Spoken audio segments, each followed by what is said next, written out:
All right, good morning, seventh graders. Today we are going over our comma usage in our sentences. And the way I'm going to do this is I'm just going to take two rules at a time and just read over them. And then I'm going to do an example from the board. And then we're just going to keep on going right through because we have 13 rules that I'm going to quickly go over in this video about using commas. So our first rule, if you follow along on page 29, it says use commas to separate three or more items in a series. So like in a sentence when there's a series of things, for example, Andy bought nails, sandpaper, and varnish at the hardware store. Notice in our book where we put our commas. We separate items in a series. Andy bought nails, sandpaper, and varnish. So whenever there's a series of three or more things, we use commas to separate them. Second rule. Use a comma before a coordinating conjunction that connects simple sentences, all right? So I have searched everywhere for the book, but I haven't found it. So we use a comma before a coordinating conjunction that connects simple sentences. So but, here's our coordinating conjunction. So we're gonna go ahead and put it right there. I have searched everywhere for the book, but I haven't found it. All right, and I have the next three up on the board, starting with number 3. It says use a comma after words such as yes, no, well, and other mild interjections at the beginning of a sentence. So you guys remember that with mild interjections, we use a comma to set those off from the rest of our sentence. Yes, the Lord hears and answers our prayers. So right here, we put it right here with our interjection, to kind of set it off from the rest of our sentence. The next rule is use a comma after a noun of direct address. So to the person we're speaking or that we're speaking to with our sentence, we put a comma after that. Neil, will you help me wash the car? So after our noun of direct address, we put a comma. And notice their second example sentence. It says, your handwriting, Arlene, is very neat and easy to read. Notice your noun of direct address can come in the middle of your sentence, so we just use commas on either side to set that off, okay? And the fifth rule, it says use a comma to set off a positive phrases and a positive adjectives, all right? So remember, adjectives are adjectives that directly follow a noun and rename it without using any kind of linking verb. So very few people live in Australia's frontier, mostly dry grassland or desert. So here is in a positive that's directly following frontier and renaming what the frontier is, okay? So those are your next 3 rules. All right, and the next 3, we have number 6. It says use a comma to set off parenthetical expressions.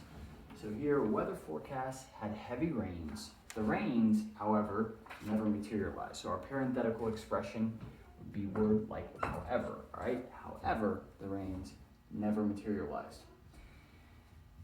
Rule number 7 is use a comma to set off non-essential phrases. So remember, non-essential phrases are not essential for our sentence to make sense. Wesley, with a big bag of groceries in each hand, called for someone to open the door. All right, so Wesley, with a big bag of groceries in each hand would be our non-essential phrase. We don't need that sentence to tell us who Wesley is, right? It just adds more information. Number 8, this is an important rule, remember? We have using commas between 2 or more adjectives that modify the same noun. So for instance, a rugged steep trail wound down the mountain. So right there, 2 adjectives describing the same noun. But let's keep reading. If one of the adjectives is a color, size, or number, a comma is not needed to separate the adjectives, all right? So for instance, the fresh green grass looks beautiful. We are not going to put a comma in between these 2 adjectives because green is a color, right? So we will not separate that because it has a color, a size, or a number with the 2 adjectives. And the last 5 I have up here on the board on page 30, we have number 9. It says use a comma to avoid misreading a sentence. So after eating, Ellen carried her dishes to the kitchen. I love sentences like that. Ellen tastes delicious. But to avoid misreading, we're gonna put our comma right there. We could say after eating, Ellen carried her dishes to the kitchen. Because remember, commas, we pause briefly. The next one is use commas to separate items in addresses and dates. So I just have Wichita, Kansas, so we put them in between our city and our state. Also, notice up here we put them in between our day and our year in our dates as well. Number 11 is use a comma to set off an adverb clause at the beginning of a sentence. So remember, If the adverb clause comes at the beginning, you need to set it off with a comma. While Joel is sleeping, I am going to write letters. So right here is our adverb clause that we can set off with a nice large comma. And number 12, use commas after the greeting of a friendly letter. Use a comma after the closing of all letters as well.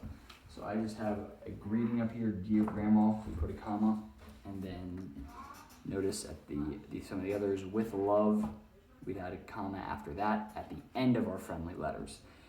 And the last one, thanks for hanging in there, guys, we have using a comma to separate a direct quotation from the rest of a sentence. So Jesus said, he that believeth on me hath everlasting life. So we put a comma right there to set off our direct quotation. All right, so that is your new part. You guys have a lot of things to do with commas in numbers 1 through 16. You guys are putting commas where needed, and then you have to write the number of the rule that applies to the number. You may use a rule more than once. So for instance, number 1, Joe, reading the encyclopedia article, took notes as he read.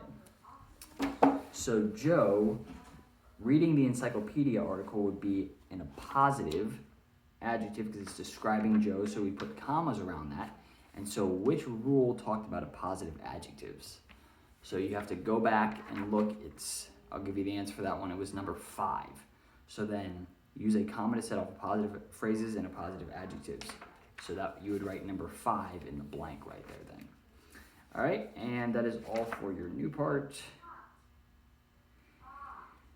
Today is lesson 9. You may skip your penmanship in lesson 9. So, but read over it. Umpissimus. Read over what that is, all right? But you may skip it. You don't have to write it down. And I will see you guys later. Hope you guys have a great day.